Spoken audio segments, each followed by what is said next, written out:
Bismillahirrahmanirrahim. Alhamdulillahirabbil alamin.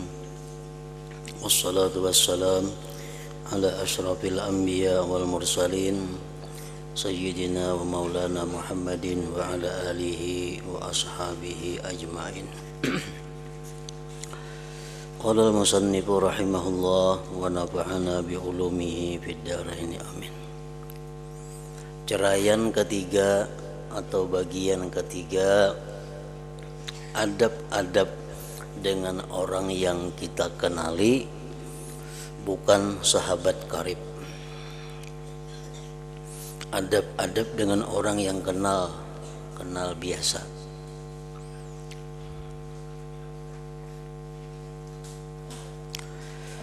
Maka hendaklah engkau berhati-hati daripada mereka.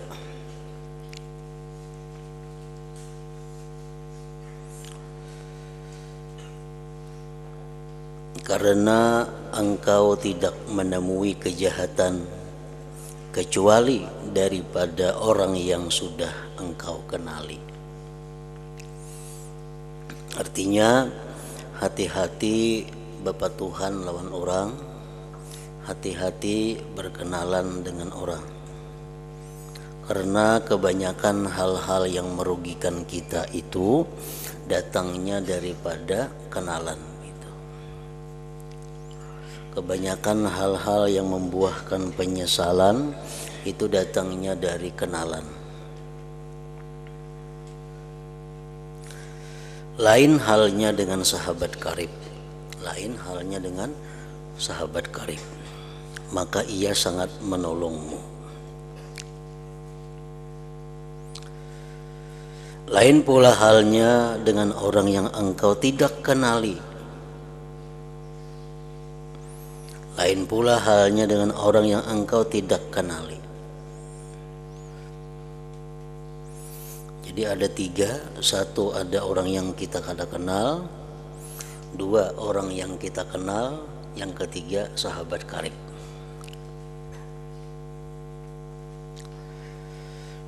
Maka jangan engkau campuri segala urusan mereka.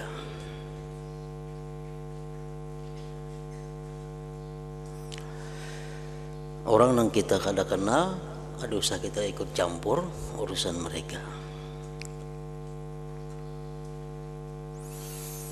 Hanya saja kejahatan itu datang daripada orang yang engkau kenali, yang mereka menunjukkan persahabatan di lidah mereka. Yang mereka menunjukkan persahabatan di lidah atau di mulut mereka. Maka kurangkanlah daripada berkenalan sekuasamu. Jangan hendak memperbanyak kenalan artinya. Lain hal sahabat karib, nah itu perlu diperbanyak karena itu saling menolong, saling membantu. Nah, kalau hanya kenal-kenal biasa, itu hendaknya jangan banyak. Maka kurangkanlah daripada berkenalan sekuasamu.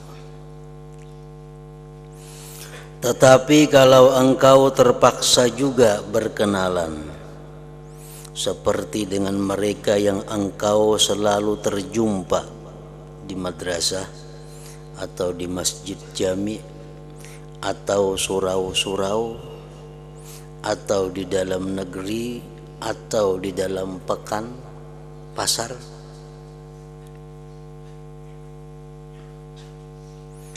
nah terpaksa kita di situ berkenalan karena sering bertemu.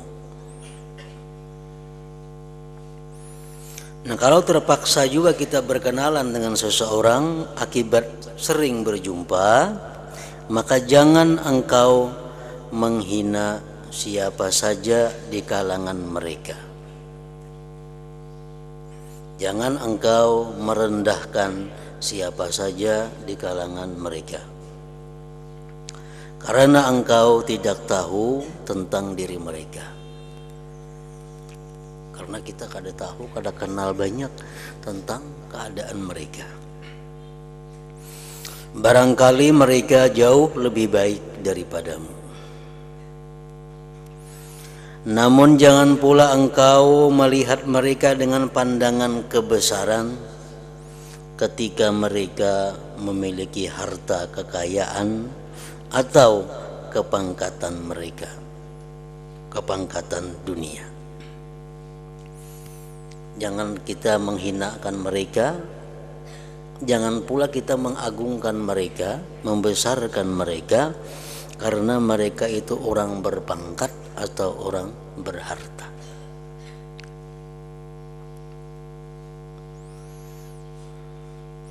Nah, itulah perbedaan antara ilmu, pangkat, dan harta. Kalau orang itu berilmu,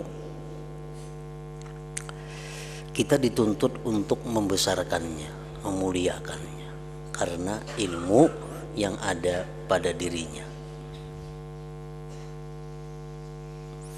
Baik orang tersebut mengamalkan ilmunya atau orang tersebut belum mampu mengamalkan ilmunya, tapi kalau kita tahu bahwa orang itu berilmu, kita dituntut menghormatinya karena ilmunya. Nah, lain halnya orang berpangkat. Kita dilarang menghormati seseorang, membesarkan seseorang karena kepangkatan dunianya. Kita dilarang menghormati, membesarkan, memuliakan seseorang karena hartanya. Dilarang. Karena yang demikian itu membawa kepada kebinasaanmu. Kalau kita membesarkan, memuliakan seseorang karena orang itu punya pangkat di dunia, nah itu membawa kepada kehancuran agama kita. Kita memuliakan seseorang karena kekayaannya, itu akan membawa kepada kehancuran agama kita. Dan dunia ini sebenarnya hina di sisi Allah dan hina pula seluruh isinya. Ad-dunya mal'un, dunia itu dilaknat dan dilaknat Allah barang yang ada di dalamnya, kecuali zikrullah, kecuali zikir kepada Allah atau perantara-perantara yang membawa kepada zikrullah. Nah, jadi dunia mal'unah, dilaknat oleh Allah, artinya dijauhkan daripada rahmat Allah. Dan isi dunia pun dilaknat oleh Allah, kecuali zikrullah dan yang membawa kepada zikrullah, ilmu misalnya. Nah, oleh karena itu, apabila kita membesarkan seseorang, memuliakan seseorang karena dunianya, berarti kita membesarkan, memuliakan sesuatu yang dilaknat oleh Allah. Apabila kita membesarkan, memuliakan sesuatu yang dilaknat oleh Allah, maka kita pun akan termasuk orang yang dilaknat oleh Allah Subhanahu wa ta'ala. Nah, makanya tadi kalau kita memuliakan orang karena hartanya, kita memuliakan orang karena pangkat dunianya, itu akan membawa kebinasaan kepada diri kita.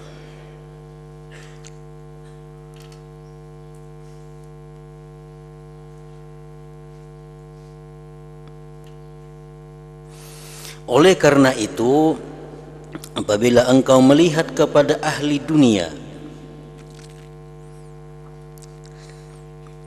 baik itu berpangkat atau berharta, dengan pandangan kebesaran, maka akan jatuhlah harga dirimu pada pandangan Allah Ta'ala.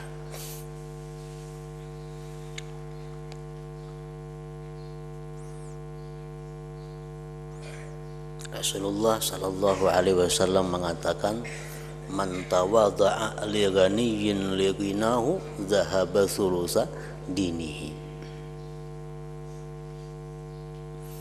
Barang siapa yang tawadhu, merendahkan diri bagi orang yang kaya karena kekayaannya, maka hilanglah 2/3 agama kita.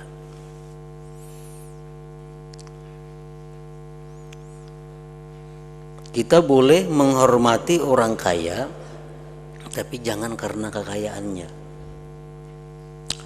Kita boleh menghormati orang yang berpangkat, tapi bukan karena pangkatnya.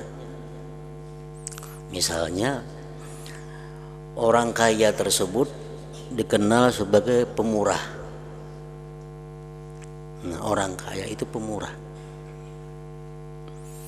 Lalu si kaya ini kita hormati karena dia pemurah.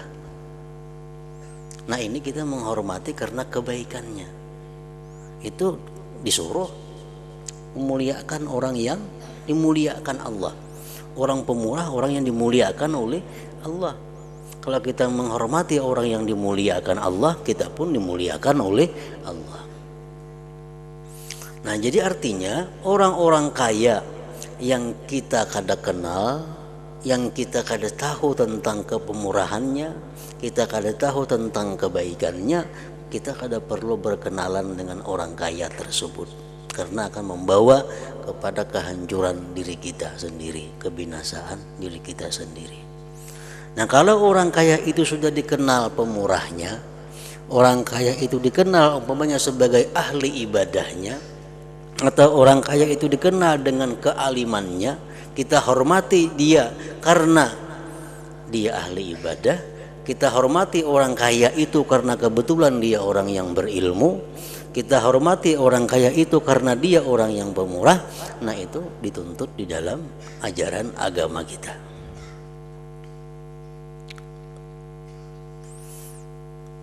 Nah, demikian pula halnya orang yang berpangkat dunia. Kita kada boleh menghormati mereka karena kepangkatan dunia. Tapi kalau orang yang berpangkat dunia ini orangnya adil, umpamanya orangnya adil di dalam menjalankan tugas-tugasnya, orang kaya, orang berpangkat ini jujur dalam mengelola keuangan yang dikelolanya, orang yang berpangkat ini orangnya ahli penuntut ilmu umpamanya, atau orang yang berpangkat ini dikenal sebagai orang ahli ibadah, kita hormati sifat orang berpangkat itu karena yang tadi. Nah, itu dituntut di dalam, diajarkan di dalam agama kita. Orangnya berpangkat umpamanya jadi pembakal itu pangkat dunia. Nah, kebetulan si pembakal ini orangnya ahli ibadah, kita hormati sidin. Kita hormati bukan karena pembakalnya itu, tapi karena ini orang ahli ibadah. Nah, itu diajarkan di dalam agama kita. Pembakalnya orangnya adil dalam menjalankan tugasnya, mengelola keuangan yang diamanahkan kepadanya, adil. Kita hormati pembakal karena adilnya itu. Nah, itu diajarkan dalam agama kita.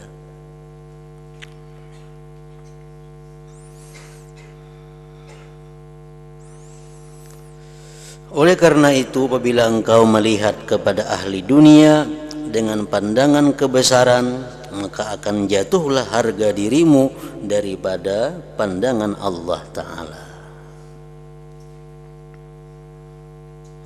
Namun ada satu hal yang kita dimaafkan, menghormati orang yang dibenci, di murka Allah.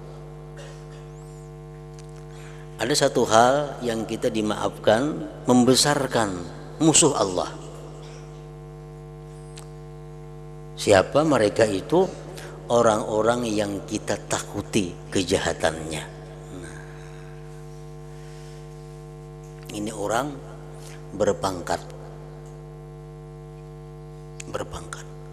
dan kita tahu orang ini kada adil, orang ini kada jujur, orang ini zalim. Tapi kalau kita kada menghormati inya, kada membesarkan inya, kita akan dipersulitnya. kita akan diganggunya. Nah, lalu kita hormati orang itu untuk menghindari kejahatannya. Nah, itu dimaafkan oleh Allah Subhanahu wa taala. Ini seorang ini misalnya berkuasa. Bila kita kadang menghormati sidin, kita ngalih. Berurusan ini kena kada diizini sidin, berurusan ini kada dibulihakannya, berurusan ini kada dibarinya. Karena kita kadang menghormati. Lalu kita hormati ya. Kita hormati bukan karena pangkatnya, kita hormati bukan karena orang ini ahli ibadah, kita hormati orang ini semata-mata karena menjaga jangan sampai diganggunya. Nah, itu dimaafkan oleh Allah. Banyak itu terjadi. Di kampung ada orang ahli maksiat, orangnya jagau, sedikit tampar, sedikit pukul. Maka orangnya zalim, orangnya ahli minum arak, orangnya ahli judi. Nah, bertemuan kita, tapasa kita bertunduk, kita hormati. Kenapa? Kalau kadang-kadang itu kita diancamnya, kita akan dipikirkannya. Nah, kita hormatinya untuk menghindari kejahatannya. Nah, itu dimaafkan. Ada hadis Nabi yang mengatakan, artinya sejahat-jahat manusia orang yang dibesarkan, orang yang dihormati karena khawatir kejahatannya, itu sejahat-jahat manusia. Orang tuh hormat lawan sidin tuh karena sidin itu jahat. Orang khawatir karena kejahatannya dihormati orang. Nah, itu sejahat-jahat manusia. Orang yang dihormati karena kejahatannya. Dan jangan engkau mengorbankan akan agamamu karena hendak mendapatkan sedikit daripada harta mereka, ahli dunia. Nah, kita mematuhi orang-orang kaya, kita membesarkan orang-orang kaya karena mengharapkan pemberiannya, karena mengharapkan bantuannya. Nah, jangan sekali-kali. Jangan engkau mengorbankan akan agamamu karena hendak mendapatkan sedikit daripada harta mereka. Maka siapa yang berbuat demikian, ia akan dipandang rendah pula oleh mereka. Kalau kita menghormati orang kaya karena kekayaannya, karena mengharapkan pemberiannya, karena mengharapkan bantuannya, kita hormati mereka, kita hina dalam pandangan Allah dan kita hina di pandangan mereka itu. Kemudian ia akan terhalang daripada mendapat sebarang keuntungan daripada mereka.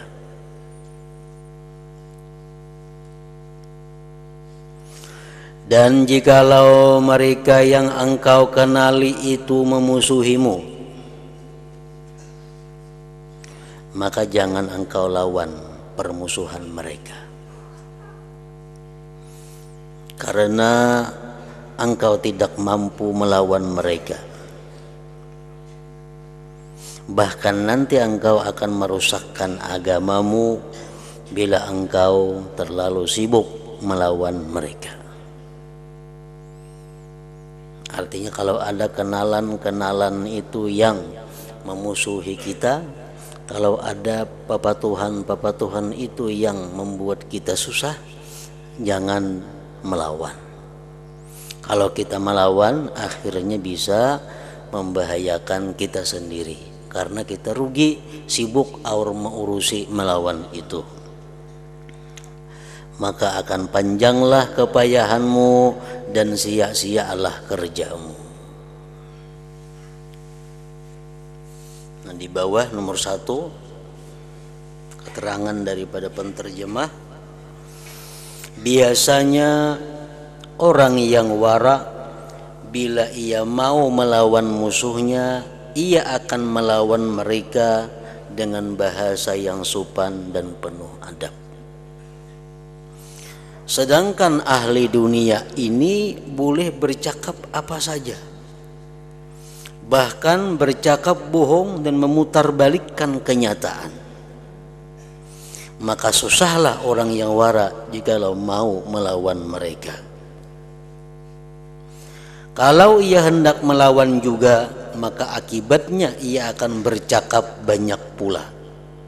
Bahkan mungkin ia akan bercakap bohong pula. Maka ketika itu sudah hilang nilai wara dan sopan santunnya.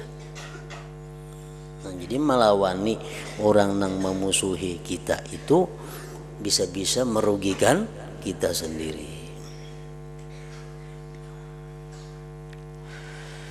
Dan jangan engkau bersenang hati ketika mereka datang memuliakan engkau, dan ketika mereka memuji engkau secara berhadapan.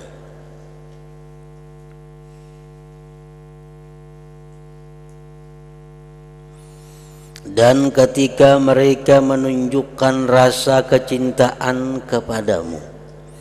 Nah, menghadapi orang seperti itu, kita jangan senang hati, kita jangan bangga, jangan bergembira. Misalnya kita kedatangan orang atau kita mendatangi orang yang memuliakan kita, memuji kita, mencintai kita, nah, jangan bangga, senang hati dengan itu.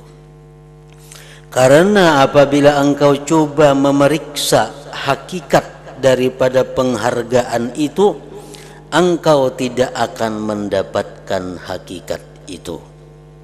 Mungkin 1 dari 100 pun susah engkau dapati. Orang-orang yang memuji kita, orang-orang yang memuliakan kita, kita boleh bangga, tapi bangga bukan dengan pujian itu, kita bangga bukan dengan kemuliaan yang mereka berikan itu, bukan. Tapi kita boleh bangga, bangganya dengan tutupan Allah yang menutupi keaiban dan kekurangan kita. Kalau orang ada memuji kita, memuliakan kita, kita bangga. Bangganya apa? Bangganya dengan Allah yang menutupi kekurangan kita. Sebab andai kata kita ini kada ditutupi oleh Allah kekurangan keaiban kita, niscaya seorang pun tidak akan mencintai dan memuji, memuliakan kita. Orang itu memuliakan kita karena Allah menutupi keburukan diri kita. Nah, jadi kalau orang memuji kita, kita jangan bangga kepada pujian itu, banggalah dengan Allah yang menutupi rusaknya diri kita. Kalau kita bangga dengan pujian itu, nah kita yang salah. Kita salah. Kenapa? Karena yang mereka puji itu sebujurnya kada bujur. Bangga dengan yang kada bujur juga.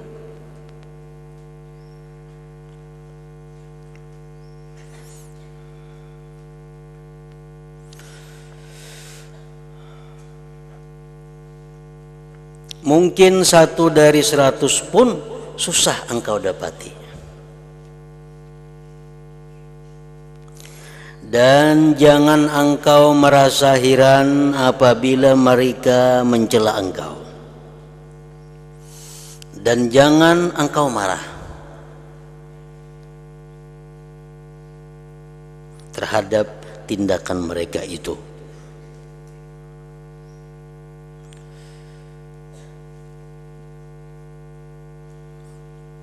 Makanya tadi kita disuruh jangan melawani.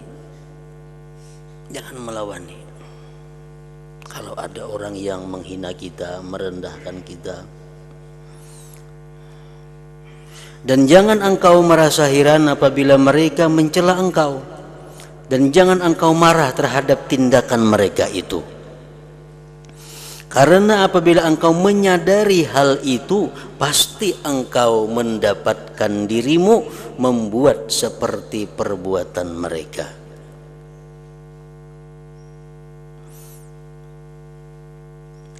Artinya orang mencela kita, orang merendahkan kita. Kalau kita pikirkan diri kita ini sebujurnya, apa yang dicelakan orang kepada kita memang ada dalam diri kita. Kalau kita mau mencari ke dalam diri kita, kita padahal orang bungol umpamanya. Kalau kita mau mencari diri kita, banyak nang bungul-bungul dalam diri kita ini. Banyak hal-hal yang kita kada tahu. Banyak hal-hal yang kita belum belajar, banyak hal-hal yang belum kita ketahui. Jadi kalau kita pikirkan orang mencela kita itu, kita kembalikan kepada diri, memang bujur apa yang mereka cela itu.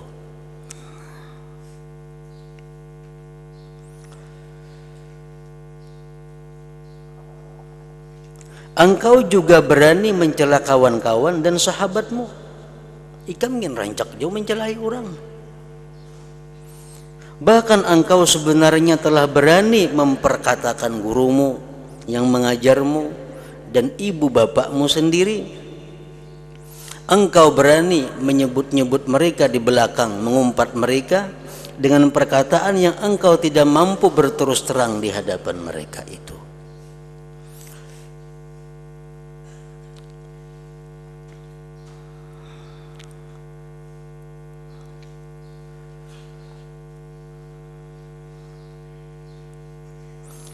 Nah, apabila kita tadi dipuji orang, dimuliakan orang, kita kada boleh bangga dengan pujian. Yang kita banggakan adalah, yang membuat kita gembira adalah Allah yang menutupi kerusakan diri kita sehingga orang melihatnya baik. Nah, kemudian kita kada boleh sedih apalagi marah kepada orang yang mencela kita. Kada boleh. Kita boleh marah, kita boleh sedih kalau kita memikirkan bahwa Allah Ta'ala telah membukakan keaiban diri kita sehingga diketahui oleh orang. Kita sedih. Sedihnya bukan karena manusia yang mencela kita, kada. Sedihnya itu karena Allah membuka aib diri kita kepada orang lain sehingga dicela orang. Itu boleh sedih seperti itu, kada apa-apa.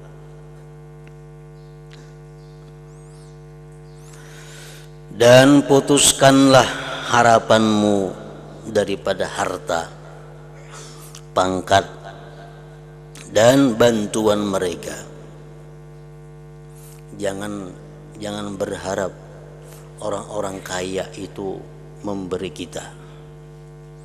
Jangan berharap orang-orang berpangkat itu membantu kita. Karena orang yang tamak akan pemberian orang lain akan menjadi rugi di hari kemudian dan menjadi hina di dunia ini. Kalau kita berharap bahwa orang yang kaya itu memberikan kepada kita kekayaannya, otomatis kita akan menghormatinya karena kekayaannya. Kita akan kadawani menegur kalau inya salah. Kenapa? Karena kita mengharapkan pemberiannya. Nah, itu yang membuat kita menjadi binasa di akhirat dan hina di dunia.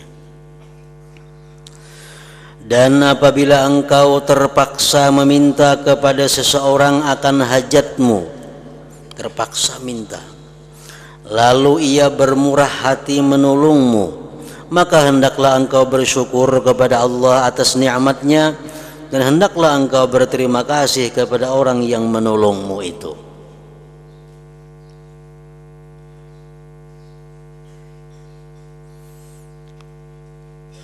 Bersyukur kepada Allah artinya apa? Kita mengingat bahwa bantuan ini datangnya daripada Allah. Dan kita berterima kasih kepada si manusia ini karena inyalah perantara bantuan itu sampai kepada diri kita.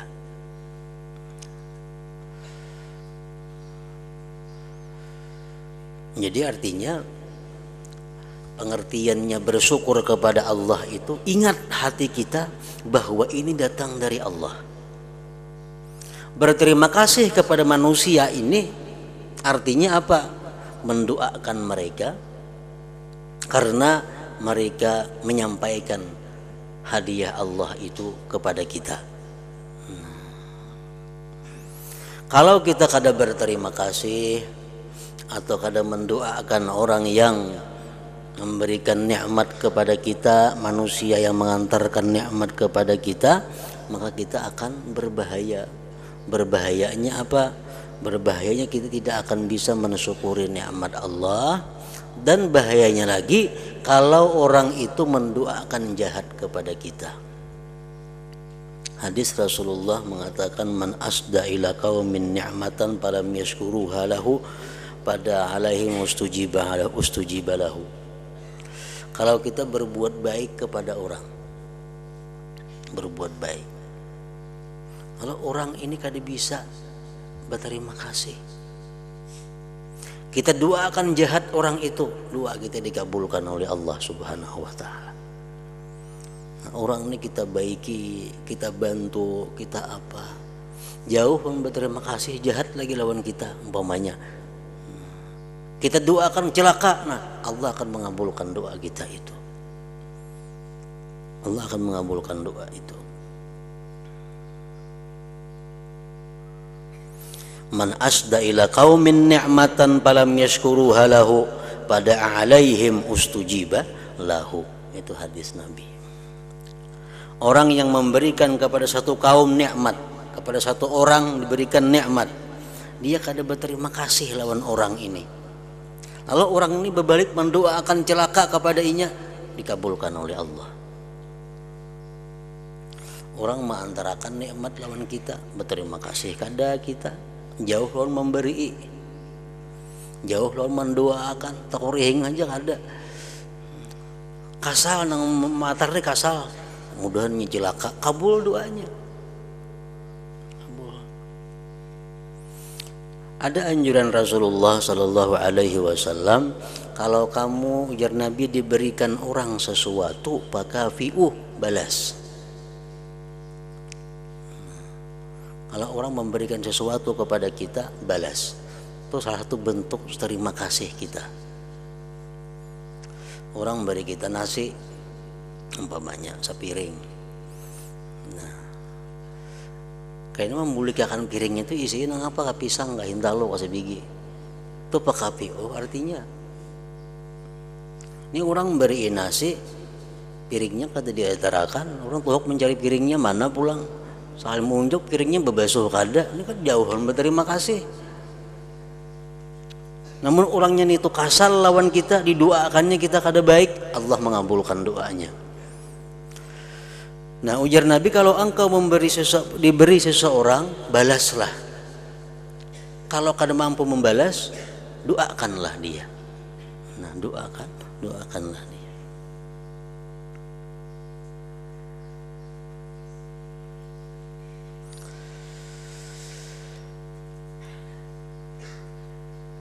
Dan jikalau ia lemah daripada menolong engkau, kita minta bantuan tadi, dibantunya, kita berterima kasih kepada inya, bersyukur kepada Allah. Ingat tadi syukur kepada Allah tuh kayak apa? Minta bantuan pan kita nang bola ini. Diberinya. Nah, waktu kita menerima itu syukur kepada Allah, artinya ingat kepada Allah bahwa ini dari Allah. Nah, sedangkan si kaya nang kita mintai ini adalah perantara dari Allah ke kita. Ini kita hargai perantara ini dengan ucapan terima kasih dan doa kepadanya. Dan jikalau ia lemah daripada menolong engkau, maka jangan engkau persalahkan dia. Minta bantuan pang ini, bah kada kawana, bah malar nih, nang kada kawa itu. Dan jikalau ia lemah daripada menolong engkau, maka jangan engkau persalahkan dia, dan jangan engkau menceritakan kelemahannya itu kepada orang lain. Karena yang demikian itu akan menimbulkan permusuhan jadinya. Dan hendaklah engkau jadi seperti orang mukmin yang suka menerima keuzuran daripada orang lain. Dan janganlah engkau jadi seperti orang munafik yang suka mencari-cari keaiban orang lain. Dan hendaklah engkau berkata di dalam hatimu, kalau kita minta bantuan, kalau dibantu orang, Hendaklah berkata di dalam hati, barangkali ia tidak dapat menolong kau. Barangkali ia tidak dapat menolongku karena ada keuzuran yang tidak dapat dielakkannya, sedangkan keuzuran itu tidak aku ketahui. Nah, itu yang paling patut kita hadirkan di dalam hati ketika kita minta bantuan ditolak oleh orang. Nah, hingga situ, dan janganlah engkau memberi nasihat kepada mereka.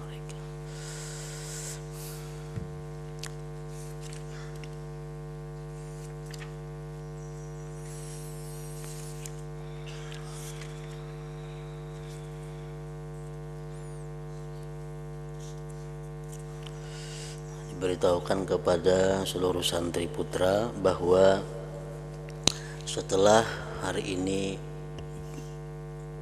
para santri akan menerima laporan pelajaran dalam setahun atau berbagi rapot. Nah, kita libur hanya sampai hari Ahad, karena hari Ahad itu santri-santri yang baru akan masuk komplek. Sedangkan libur panjang insya Allah kita mulai seminggu sebelum Ramadan dan sampai seminggu sesudah Lebaran. Nah, jadi untuk liburan ulangan ini ditiadakan karena waktunya mendekati dengan liburan panjang bulan Ramadan. Di samping itu, kepada para santri sekalian, bahwa setelah kita turunan hari Ahad, kita akan memulai pelajaran-pelajaran yang baru. Pelajaran baru artinya pelajaran baru, kita memulai kitab. Jadi walaupun angka dan naik, ya pelajaran baru juga artinya baru mulai.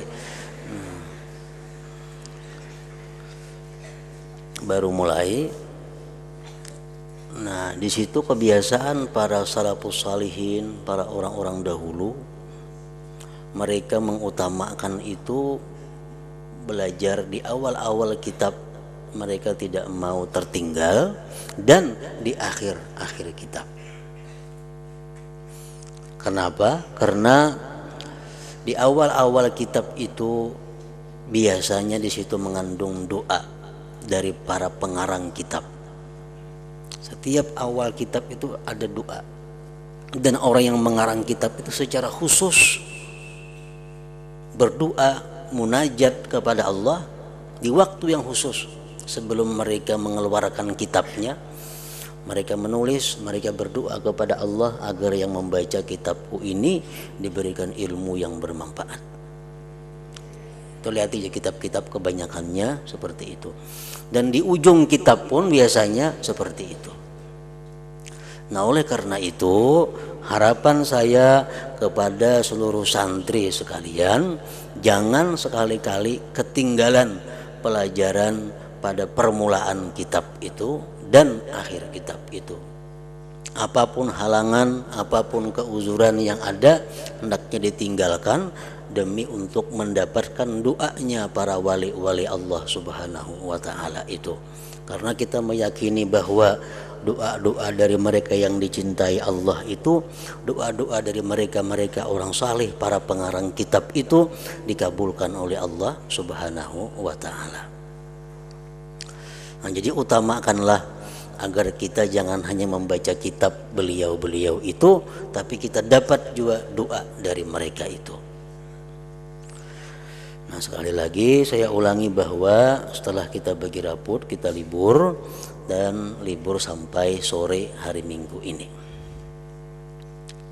Hari Senin insya Allah kita sudah mulai untuk menjalankan aktivitas pelajaran kita seperti biasanya insya Allah ta'ala. Hadratin Nabi sallallahu alaihi wasallam, Al-Fatihah.